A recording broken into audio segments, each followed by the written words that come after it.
Arriba. Are you on yet? Yes. What person in the world that you know does not like Mexican or Tex-Mex food? I'm sure you can't think of anyone because everybody loves it. I want to show you guys a very simple recipe because people were asking for taco recipes.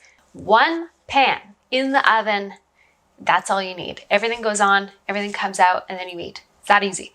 And we are going to start. I should cue the music here. Oh,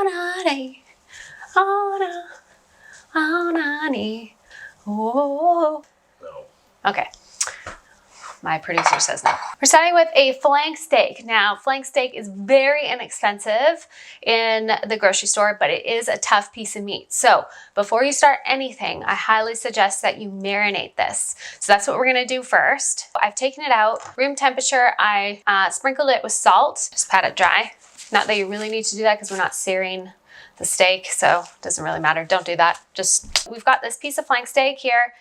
Very tough piece of meat, like I said, but very delicious once you get it nice and tender. So we're gonna throw this into a container and we're going to add our marinade in this. You can really do whatever marinade you want, but with tough pieces of meat, it's really good to make sure you have some acid. So like lime juice or lemon juice, because acid breaks down the connective tissue in tough pieces of meat and makes it tender. With that being said, we are going to add our marinade stuff. Okay, well, it doesn't really matter what you do first. So we're just gonna add some salt. Here we have some lime juice. Now that's probably about 1/4 cup of lime juice.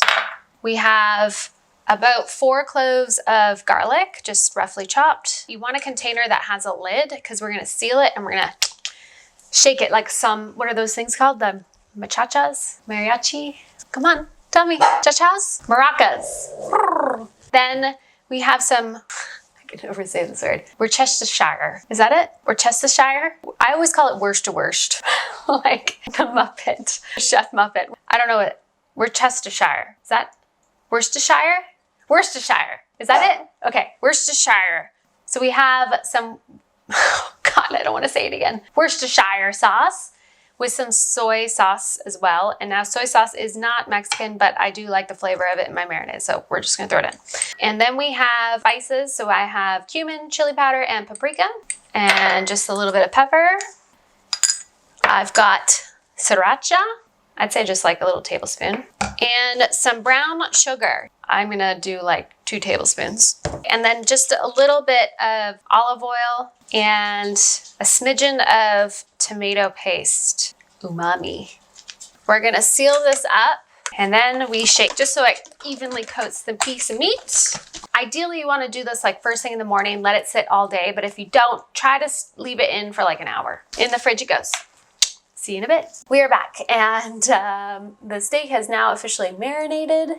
So we have that over here. But before we do that, before we take the steak out, we've preheated the oven to 400 degrees. We've got some beautiful vegetables that we're going to toss in some oil with some seasoning, and we're gonna put them on a baking sheet lined with parchment paper. We have some corn, which we can actually just put right on there right now. You don't have to do corn. I just really enjoy corn. You can either eat them like this, or once they're cooked, you can slice them off and put them in your tacos. We're just gonna put that there. And then what we have is this beautiful rainbow of peppers and red onion.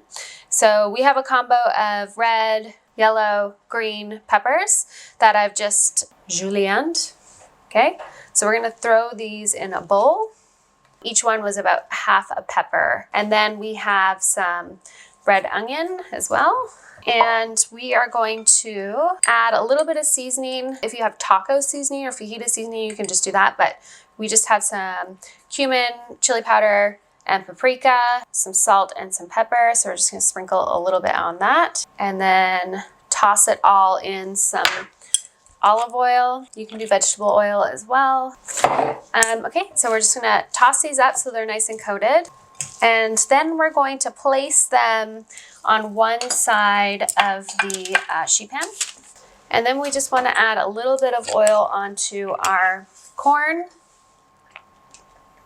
And then we're just gonna place the flank steak in the middle there. A look at this steak. It looks so good. It smells amazing. Okay.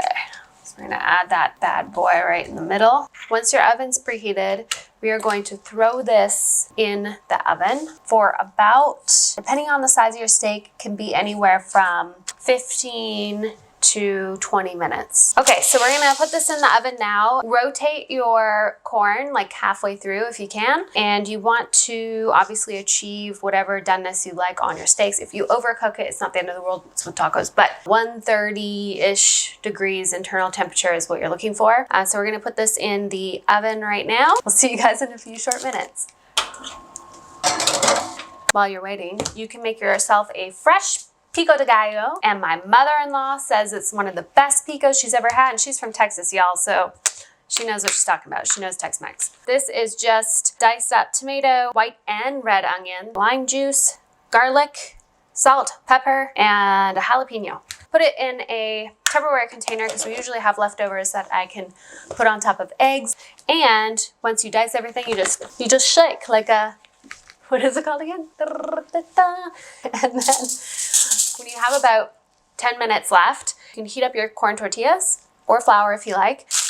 Wrap these bad boys up and put them in the oven so that when everything comes out, it's all ready to go. I've taken out my steak. I put it in for about 15 minutes and then hit the broil at 5. Having said that, I think I overcooked the steak. That said, it's not the end of the world. It's been resting and I'm gonna slice this into nice strips. And then we have our beautiful peppers here and our corn, and we're gonna eat up. It's a little pink, but it's pretty much overdone. That's okay though. You win some, you lose some.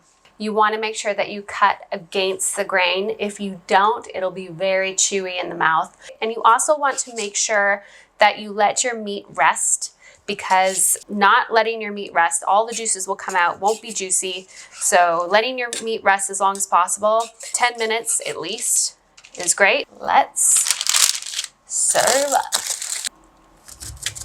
Look how easy that is.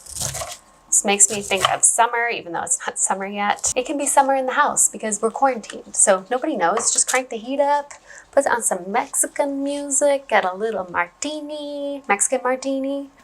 And I love mine with a bit of sour cream and some goat cheese, avocado, and we got some pico. And this is such an easy recipe. 15 minutes in the oven and you're ready to go. And a little squeeze, fine. Did I put meat on? I was wondering, I was like, this looks really small. Where'd the meat go? I guess I should probably put the highlight of the dish. Oh, it's a little pink in the inside. Okay, we didn't do too bad. Now we're talking. Now we've got the meat on there.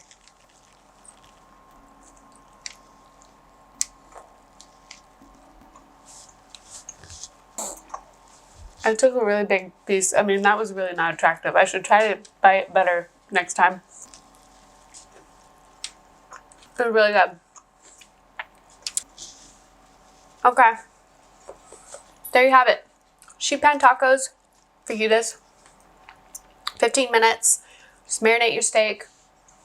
Put it in the oven. Serve it with your favorite toppings. That's it. It's so easy. Hope you enjoyed, guys. Thank you.